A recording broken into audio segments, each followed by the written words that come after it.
A ver, Ya hice. esta vez no les pude hacer materiales. Ay, ya, vamos a ver. Supongo yo que han de haber revisado el material. El material Supones que les mucho. envié. O supongo mal. Supones mal. Entonces supongo lo correcto. Eh, y supongo yo que han de haber practicado, al menos acordarse de lo que vimos la última vez. ¿A qué cosa? A ver, ¿cuánto tipo de condicionamiento hay? ¿Cuántos tipos de condicionamiento? Ah, Eso no se piensa. Como que yo te pregunte si ya comiste, eso no se piensa. Tú sabes si ya comiste o no, no. no comí. No comí. Si ves Ah, así, a ver, bien espera, deja pensado. revisar mis apuntes. Clásico y operante. Ya muy bien, clásico y Eso es. operante. Ajá, eso. ¿El análisis funcional es excluyente o no es excluyente? Puede darse más de dos condicionamientos en una misma cadena conductual. ¿Cómo? Sí. Puede darse, a ver, ¿el análisis funcional es excluyente o no es excluyente? ¿Se puede dar los dos tipos de condicionamiento en una misma cadena conductual o no? Sí, Así que, sí se puede.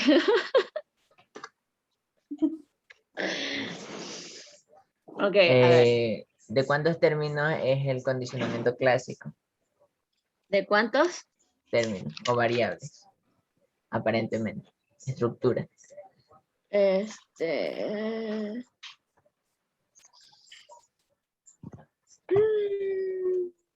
De dos, el estímulo-respuesta. Y el clásico, digo, y el operante. ah, eso no noté. Es de tres, estímulo, De dos. respuesta, consecuencia. Ah, ya, sí, sí, sí, es verdad. A ver, En la- condicionamiento clásico es estímulo-respuesta y condicionamiento operante es estímulo-respuesta-consecuencia. en el operante, ¿en cuánto se Y podrían estas dividir? aquí pueden tener estímulos antecedentes o discriminativos. Y Ya, las consecuencias bien. pueden ser reforzantes o castigos. Y las reforzantes y castigos se subdividen en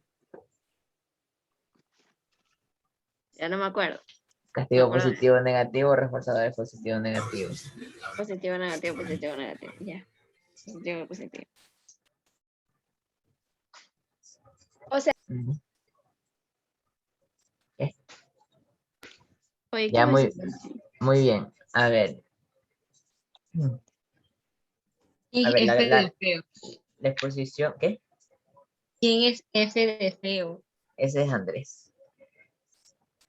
Eh, ya la vez anterior hablamos de los conceptos básicos, entre comillas, del tipo de condicionamiento, lo que se estudia en el análisis funcional. Eso es, digamos, de las variables que intervienen dentro de la conducta, o hasta el punto de yo ponerlas dentro del nivel funcional. Por ejemplo, la conducta de manera global se podría establecer en tres niveles. El primer nivel serían las variables disposicionales, o sea, las variables que afectan a la conducta como tal. El segundo nivel serían las variables funcionales, que es la función de la conducta en sí. Y el tercer tipo de nivel sería la conducta como nosotros la observamos manifiesta, la que podemos describir, ya sea la conducta de salir, la conducta de pedir dinero, como poníamos el ejemplo anterior, etcétera, etcétera, etcétera. Nosotros ya vimos los tipos de condicionamiento en cuanto a los tipos de aprendizaje y los principios bajo los que la conducta funciona. Muy bien.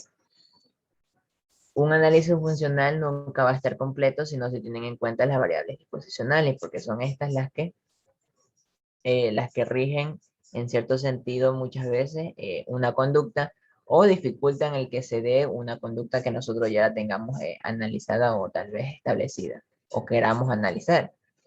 Ellas están siempre en contacto, con constante interacción, pues que es el medio y es el organismo en que interactúan y que dan como resultado lo que es la conducta. Las variables disposicionales en el libro de bueno, apellido Segura, las dividen hace una división de dos, o sea, las variables posicionales del medio y la del individuo como tal. En el documento que yo les di, no puedo compartir pantalla, Samuel. Ya te pongo, espérate. Ahí sí. Ya, en el documento que yo les envié, que es el cuadro del libro que les hablo, está la división, dice las variables del entorno y del individuo. Ya. En cuanto, ya, vamos a hacer rápido, porque no es muy difícil. El, el medio de contacto es el elemento, ya como dice que el elemento ambiental específico que posibilita la interacción, es decir, que posibilita en este caso que se dé la respuesta. Las variables, haciendo un pequeño retroceso, las variables disposicionales que se deben analizar en el análisis funcional, por lo general siempre son aquellas que se intervienen, aunque nosotros en nuestra hipótesis de, digamos, de mantenimiento y toda esta cuestión, creemos que sí intervienen en la conducta y vemos que sí, porque hay algunas que, aunque se establezcan como variables disposicionales como tales, pero no tienen nada que ver en la conducta que nosotros queramos identificar. Ya, por ejemplo, ya en las disposicionales del entorno, tenemos la primera, que son las del medio, es el elemento ambiental específico que posibilita la interacción, también conocido también como sistemas de contacto. No, perdón, medios de contacto. Los medios de contacto. Por ejemplo, aquí dice el aire, la luz, etcétera. Podríamos decir que en la conducta de, recuerdo mucho la del libro, de cruzar la calle, podría ser una variable disposicional en el medio de contacto, la luz en este sentido, tal vez la luz. Otra podría ser digamos, la estación del año. La estación del año tal vez no tenga mucho que influir en la conducta de cruzar la calle cuando el semáforo se pone rojo. Entonces, esta distinción, hay unas que sí influirán directamente dentro de la conducta y otras que no. El segundo tipo es que vemos que es contexto próximo. Aquí le llaman settings. Los que son elementos adicionales presentes que enmarcan los estímulos afectando su funcionalidad. Por ejemplo,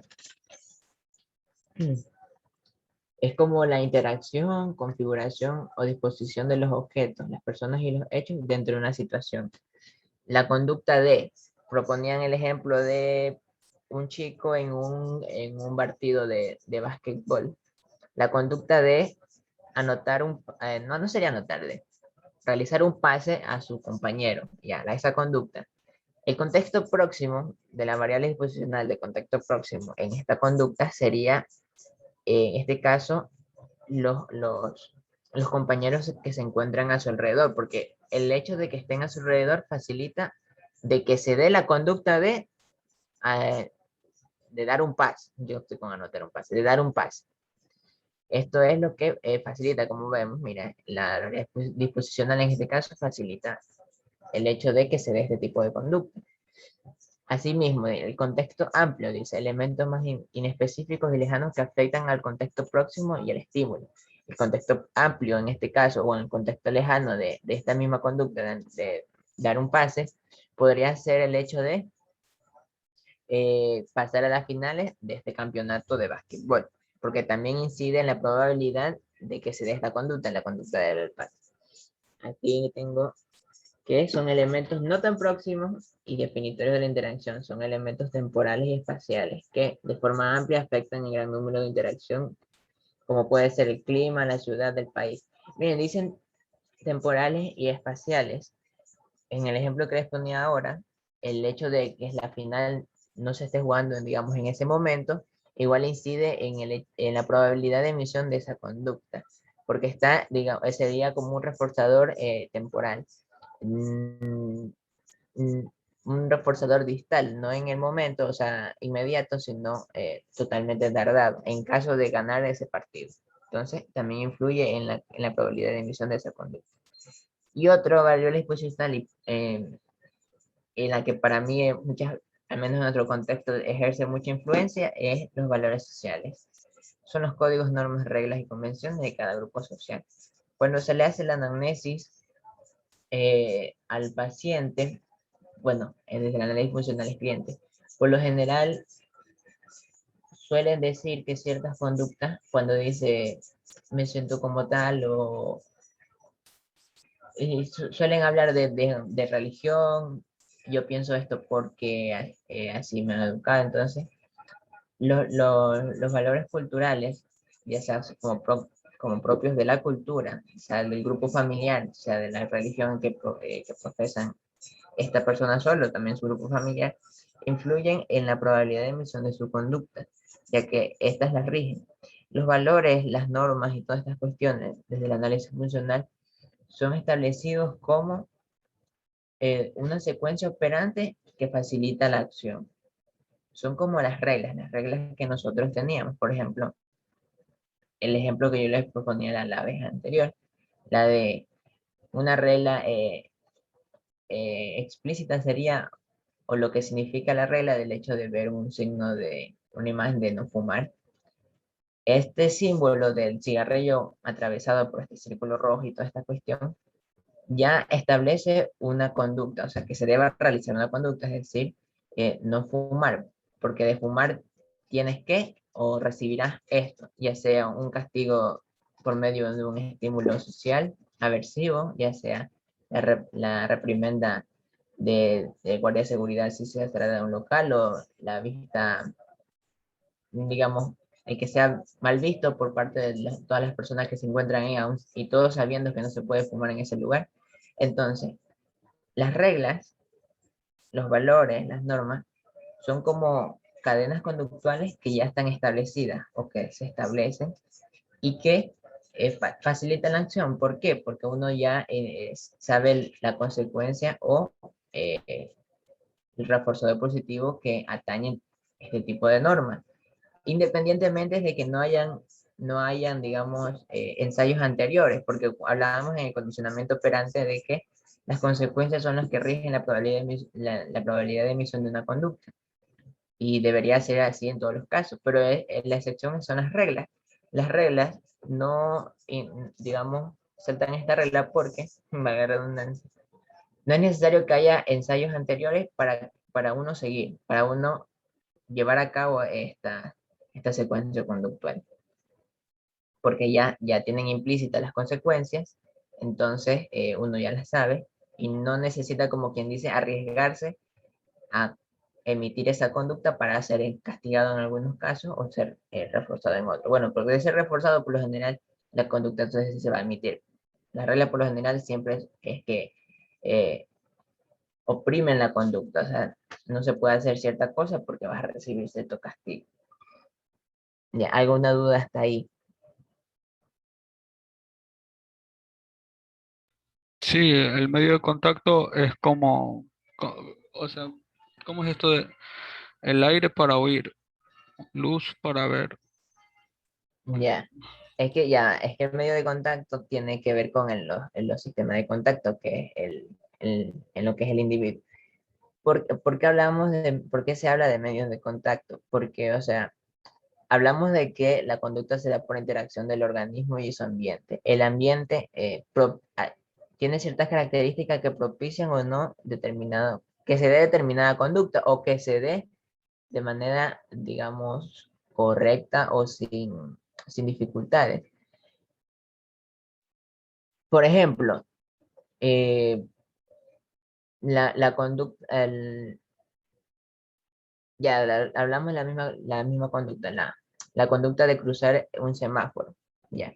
Una cosa es que haya neblina y otra cosa es que el día esté despejado. En un medio de contacto, digamos, con neblina, imposibilita el sistema de contacto, en este caso sería la visión.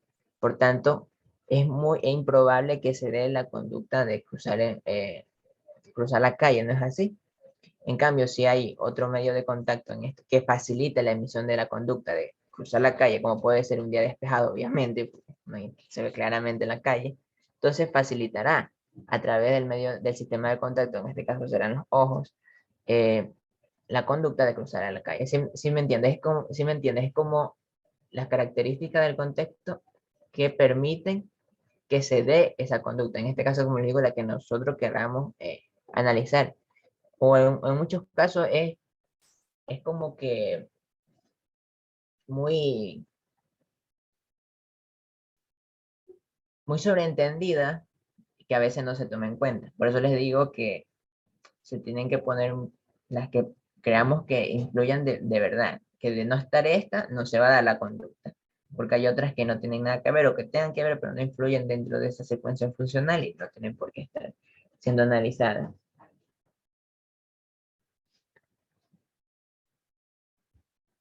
Ahí, Ya, sí, sí.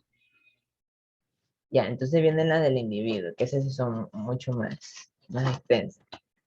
Las variables disposicionales del individuo, que aquí las separan como en A y en B y hay otras subdivisiones. Aquí vemos que dice, la primera son las específicas. Las variables disposicionales específicas tienen que ver las que afectan tan solo el tipo de interacción en que estamos nosotros analizando, o el que se quiere analizar. La primera sería la historia del condicionamiento, como como ya le venía diciendo en la exposición anterior.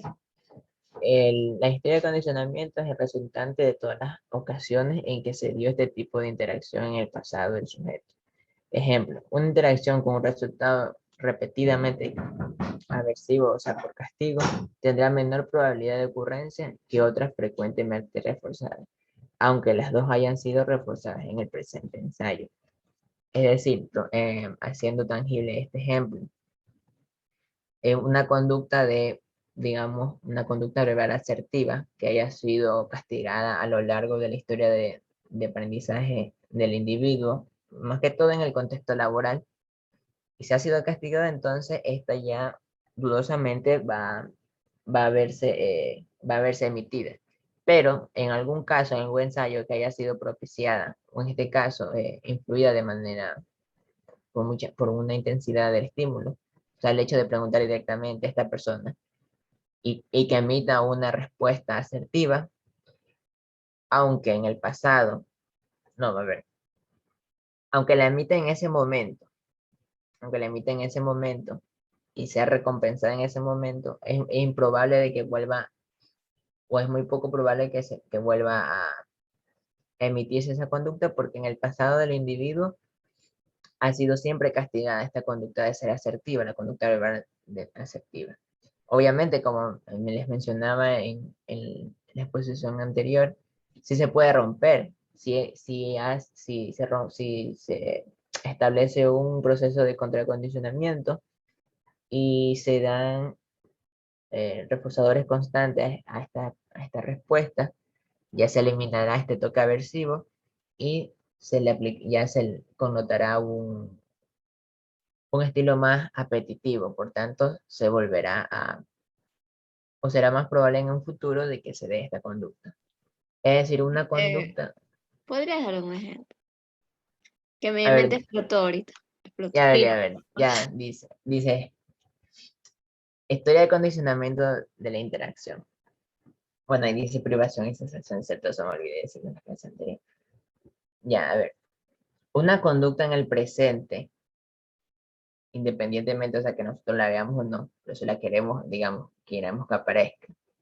Si esa conducta en el pasado, es decir, digamos, un chico de 18 años, asimismo, la conducta, en este caso, verbal asertiva, pero en este caso, cuando se le reprende, perdón, por algo sin fundamento, ya. De que tiene uso de razón y habla hasta los 17 años, esa conducta ha sido castigada, porque por las normas, mira, ahí están las normas familiares, son catalogadas como falta de respeto a sus mayores.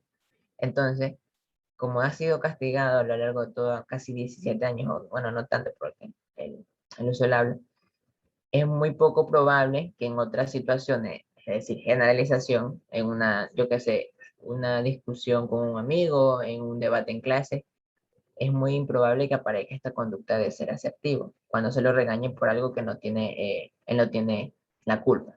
¿Ya? Porque entonces, si nosotros queremos que aparezca esta conducta, es muy difícil. ¿Por qué? Porque a lo largo de su vida ha sido castigada. Entonces, cuando nosotros analizamos una conducta, tenemos que establecer, como yo les mencionaba la vez anterior, si era un proceso de condicionamiento, o sea, de tasa fija, de tasa variable, porque ahí se ponen en relieve cierto tipo de mecanismos o procesos de aprendizaje. Asimismo, si nosotros queremos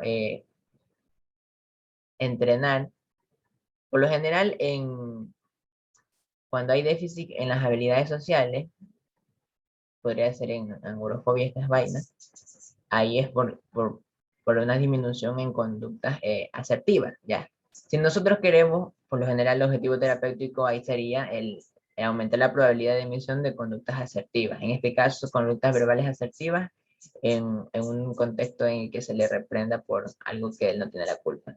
Ese sería el objetivo terapéutico.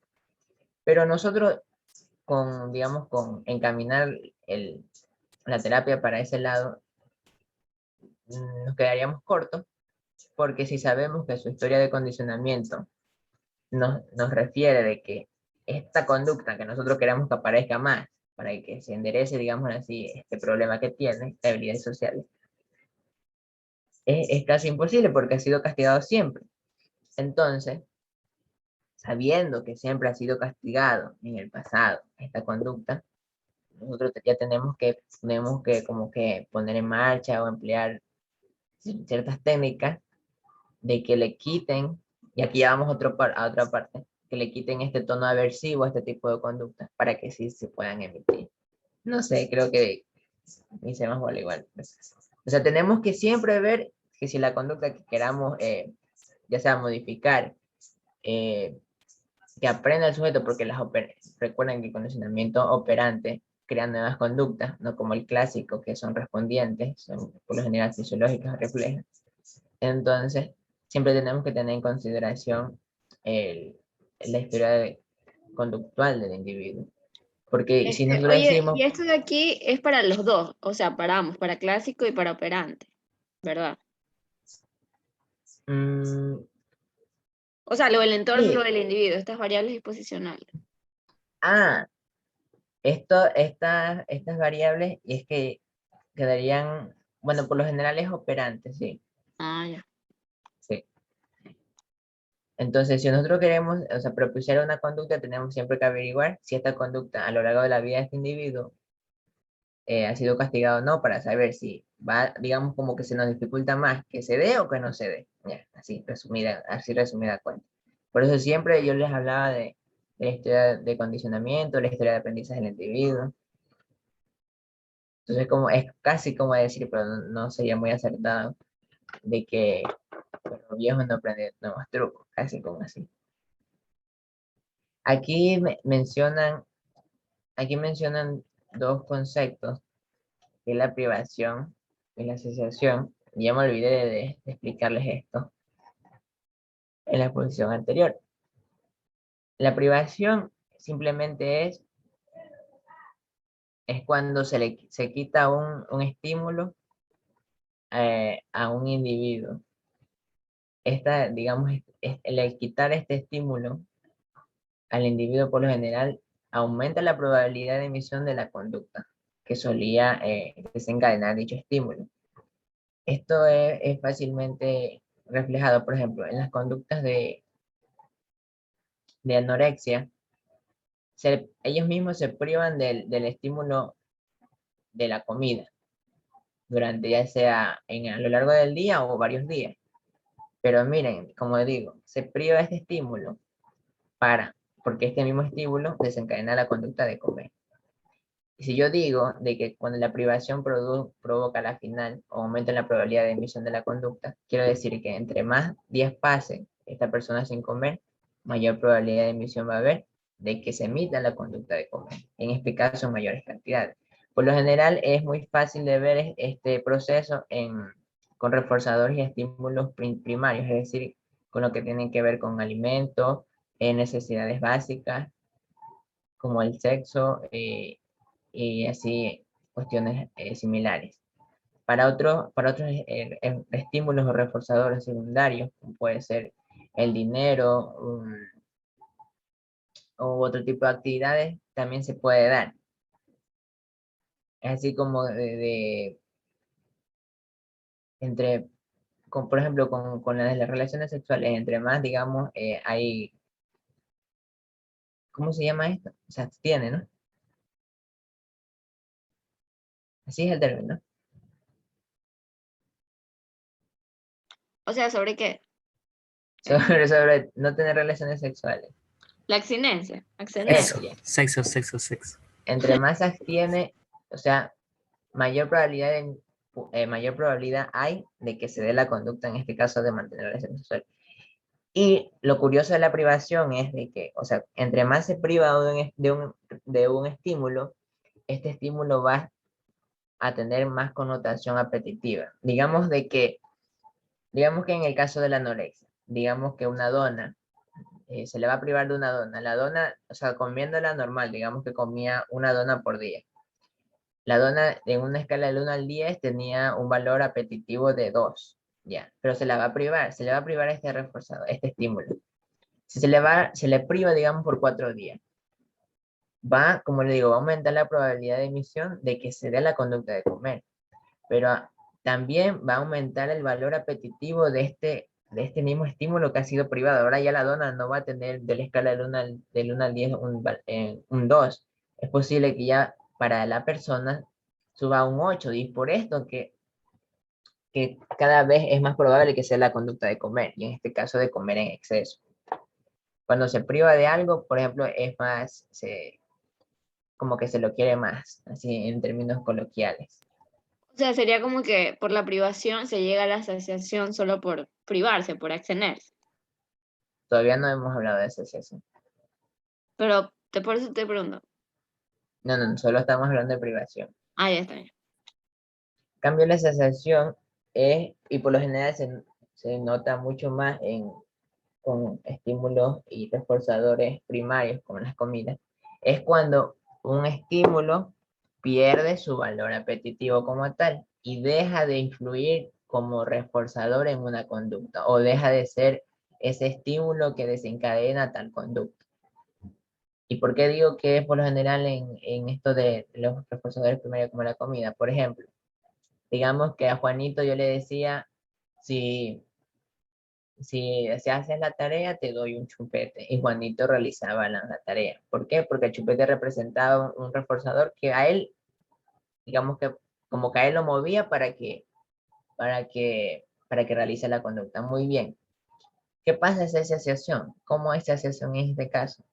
Digamos que un día Juanito llega de la escuela, pero a la tarde antes de realizar la tarea tenemos que ir a una fiesta con Juanito. En la fiesta obviamente le van a dar dulces a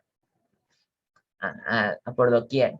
Entonces llegamos a casa, Juanito ya ha comido un montón de dulces dentro de la fiesta y tiene un montón de dulces en las cajitas que le dan para llevar, y es hora de hacer la tarea. Y comienza con pereza. Entonces yo le digo, Juanito, a ver, si terminas la tarea, te voy a dar un dulce. ¿Ustedes creen que él va a realizar la tarea? No. Claro que No, no. porque ¿Por ya tiene qué? el dulce. Exactamente, porque ya está saciado, como que, entre comillas, ya estaría hastiado. ¿Por qué?